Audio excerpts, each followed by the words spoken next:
احنا قلنا المسيح ماشي هناك هتقولي ده الله، اللي في الصينيه ده الله؟ وليه مش الله؟ لا انا بسالك. انا بقول لك ليه مش الله؟ هو ايه اللي ليه مش الله؟ يعني الخشبه دي الله؟ ليه مش الله؟ ليه ما ايه الرد؟ يبقاش؟ ليه ما يبقاش الله اللي في الصينيه؟ ليه ما يبقاش الله؟ يعني هو الله.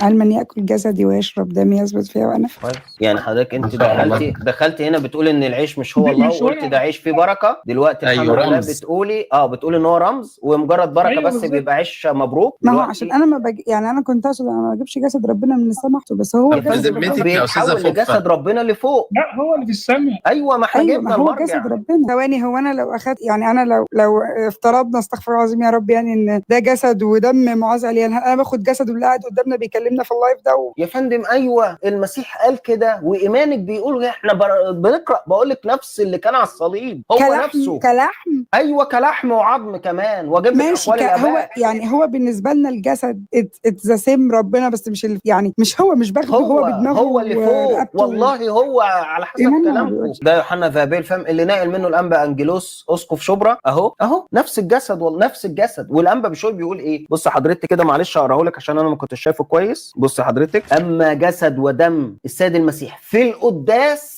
فهو جسد حقيقي ودم حقيقي. ولما بنسجد له هو بيقول كده، وعندما نسجد امامه فاحنا بنسجد لنفس الجسد الذي ولد من العذراء، نفس الجسد، وصلب عنا وقام من الاموات. اهو كتاب هل نعبد الاصنام في الكنيسه الارثوذكسيه. واخده بالك من كلمه نفس؟ واخده بالي انك مخطط واخد بالك من كل كلمه بتتقال. طب خدت بالك انت من كلمه نفس؟ مش معلم عليها انا دي. خدت بالي منها.